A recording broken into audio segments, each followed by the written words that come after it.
All right, let's just jump right into this explainer. Today, we're doing a hyper-analysis of a surprisingly profound snippet from Adoteq's track Waiting for Love. Now, on the surface, this might just look like a simple repetition of pop phrases, right? But as we unpack this text, you're going to see a complete, genuinely tragic documentation of a relationship in absolute crisis. We're going to treat this text like a psychological artifact, breaking down exactly how a handful of carefully placed words can communicate intense environmental pressure, pure existential dread, and a total communication breakdown. So here's our source material in its raw form. Heat, waiting for love as if I have never. And, well, you get the idea. It keeps going. At first glance, yeah, it's a chaotic, repetitive wall of text. It literally feels claustrophobic just reading it, doesn't it? But I promise you, there is a deeply layered psychological narrative hiding right here in plain sight. Every single repetition is doing some heavy lifting. Take a look at this staggering number, 10. That is the exact amount of times the word heat is aggressively repeated in just one short stanza. Look, we aren't dealing with a narrator who's just casually complaining about the weather here. This is a full-blown obsession. When a word hits you with this kind of rhythmic, inescapable frequency, it becomes the absolute foundation of the narrator's reality. It traps them. And you know what? By extension, it kind of traps us as the listener, too. Which brings us to section 1, the temperature of longing. To truly grasp the interpersonal conflict happening in these lyrics, we first have to understand the environment our narrator is operating in. Just look at how the linguistic real estate is divided up here. The narrator is overwhelmingly preoccupied with the environmental pressure of the heat. Honestly, it's like trying to have a serious relationship discussion in a car with a broken AC in mid-July. The vast majority of their mental energy is simply spent surviving the climate of the situation. All the waiting and the crazy or lazy accusations, those are actually secondary to the overwhelming sensory experience of the heat itself. So we have to define this repetition not just as the literal weather up here, but as the suffocating emotional friction bridging the gap between the narrator and their partner. The heat is the silence, It's that thick, unbreathable air that fills the room when two people who are supposedly in love can't even understand each other anymore. Our narrator is literally trapped in an emotional pressure cooker. Moving on to section 2, the endless wait for love. Now, when you're trapped in a high-pressure environment for that long, your mind kind of starts to fracture. Notice the heartbreaking juxtaposition between these two specific lines. First, we get waiting for love as if I've never been. That implies the absence of love is so profound it's actively erasing their past existence, like they never even happened.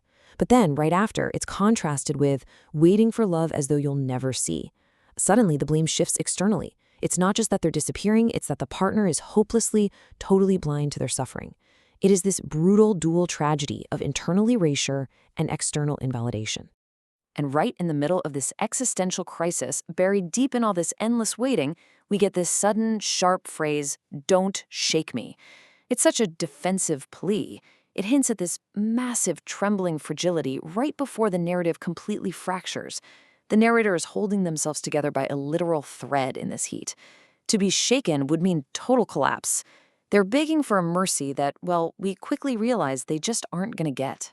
Because immediately after, we have to ask, what happens when the picture drops? This question marks the exact pivot point in the lyrics.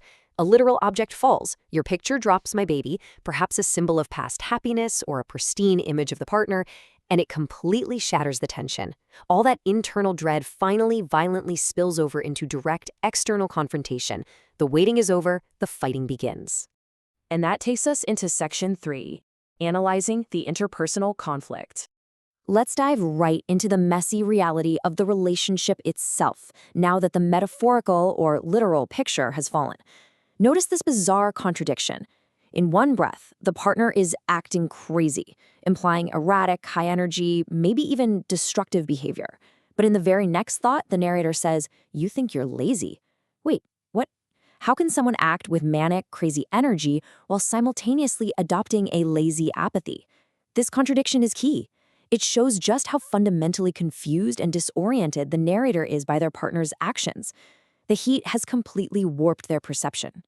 When we look at these lines back to back, we're basically witnessing a rapid-fire breakdown in communication.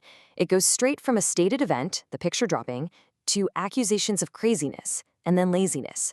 But it ends on this truly bizarre, desperate warning. Don't let me get you lazy. Like, what does that even mean? It almost sounds like a fear of contagion, as if the partner's apathy might somehow infect the narrator. The actual logic of the argument has just completely unraveled. All right, let's bring it all together in section 4, the final emotional verdict. So, where does this leave our narrator? This chronological timeline reveals an absolute masterclass in tension building. We start right at the boiling point, where the heat is established. Then, we sink into the endless void of waiting. We hit the breaking point when the picture drops, and finally, we end up in the tangled mess of the accusation. It proves that within a few highly repetitive phrases lies a complete, incredibly tragic documentation of a relationship passing the point of no return. But the real tragedy is the ending. After all the accusations, after the picture dropping, and all that existential waiting, how does the lyric actually close? With these words: heat appear, heat appear, heat heat. Yep, the narrator is left right back exactly where they started. The confrontation resolved absolutely nothing. They are still completely enveloped by the aggressive, unyielding temperature of their situation. The cycle just restarts. It's a pretty haunting realization, isn't it? The conflict was just a brief interruption in the endless, suffocating warmth. So I'll leave you with this final provocative thought to ponder. Based on this cyclical trap, does the heat ever break, or does the waiting simply consume them entirely? Thanks for joining me for this explainer. Until next time, keep analyzing what's right in front of you.